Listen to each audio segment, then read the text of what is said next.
ONG Agora benn ONG la boo xam ne au début c'était une association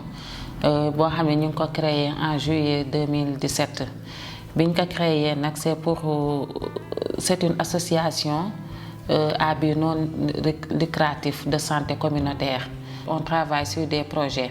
Le premier projet bi mooy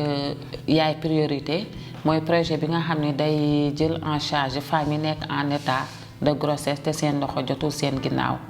si biir projet boobu daañu jàppale femme bi mu def écho def analyse ak jëndal ko ay aussi ses ordonnances.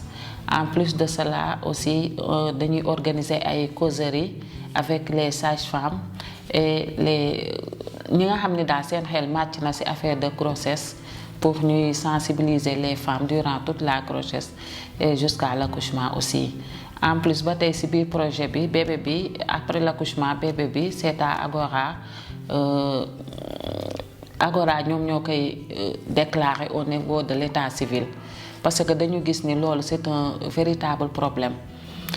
Am na aussi projet boo xam ni mi ngi tudd Nutrimère mooy projet bi nga xam ni day xeex xiibon ci xale yi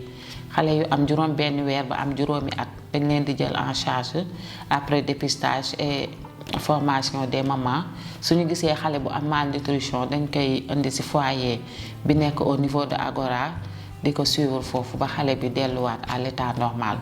Pour ce projet aussi, presque tous les projets de Agora, on travaille avec le district sanitaire, les postes de santé et aussi l'hôpital régional. Parce que dans le cadre du projet Nutrimère, au niveau du district, ils nous réfèrent leur cas de MAM et nous, on les réfère nos cas de masse. Parce qu'il y a deux sortes de malnutrition, la malnutrition aiguë modérée MAM et la malnutrition aiguë sévère masse. Donc il y a aussi le projet petit déjeuner où on a des cantines scolaires au niveau des écoles. Il y a 4 écoles au niveau de Saint-Louis. Le matin, on distribue avant 8 heures les petits déjeuners aux élèves. En fait, Kër Yaay dafa ñëw pour aider les femmes qui sont en zone rurale. Les femmes yi nekk foofu des fois dañuy def seen visite au niveau de leur poste de santé. Bu fekkee grossesse bi dafa am complication les sages-femmes dañ leen di référer au niveau de Saint-Louis ville, au niveau du district sanitaire ou bien au niveau de l'hôpital. Du coup des fois bu ñu ñëwee mën nañ ñëw gis gynéco bi mun leen dem leen ba suba dem leen ba gannaaw suba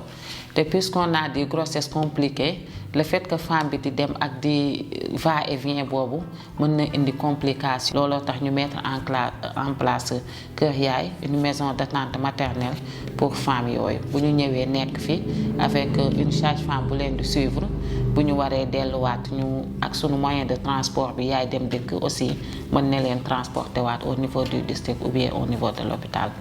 Am nañ tamit unité de transformation pour l'autonomisation des filles et femmes mais aussi pour la malnutrition. Looloo tax ñu defar usine bi Nutrigora pour defar ay farine infantile yoo xam ne dafa baax ci xiibon même mag mën na ko utiliser aussi parce que farine yi c'est à base de nos produits de nos céréales locales comme lu ci mel na ceeb dugub mboq gerte sorgho gajanga ak surtout aussi moringa la nebedaay. Waaw dañuy rencontrer ay jafe-jafe kay parce que ku gis projet yi ñu fi lim yëpp projet wu prise en charge la maanaam yoo xam ne dañuy jàppale nit ki génne xaalis di ko faj wala di ko jàppale. Donc c'est un véritable problème parce que surtout au niveau local, au niveau national, on n'a pas de subvention qui vient ni de l'État ni de la mairie. Ensuite, je veux lancer aussi un cri de cœur parce que comme nous l'avons dit, c'est vraiment InfoL, on vous remercie. Moi, nous avons lancé une campagne crowdfunding pour l'achat d'une ambulance pour les femmes qui sont dans la zone rurale. Depuis 8 mars, journée de la femme, nous avons lancé. Mais ce qui nous a dit,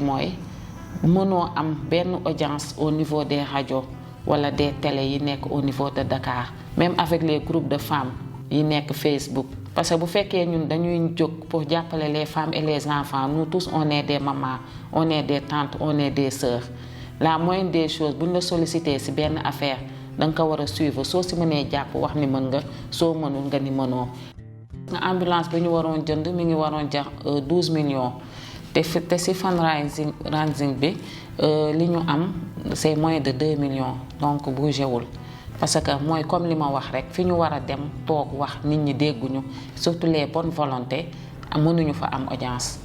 donc peut-être au niveau local ñu ngi essayer di dem ci rajo yi mais je pense que télé yi moo gën a am audience mais xaadiwuñu je pense que dina ñëw incha allah. pour kii bi moyen de transport bi mooy yaay dem dikk bi c'est toujours pour les femmes qui sont en zone rurale parce que comme démb rek dem nañu benn village boo xam ne c'est à peut-être 25 kilomètres de Saint-Louis après Mbarigo ci la tudd village boobu seen yoon yi vraiment mooy loolu pour les femmes boo xam ne dafa nekk en état am grossesse compliquée pour mu génn fa ba mën a ñëw Saint-Louis te tout à fait un problème genre village yooyu ñoo tax ñuy wut ambulance médicalisée.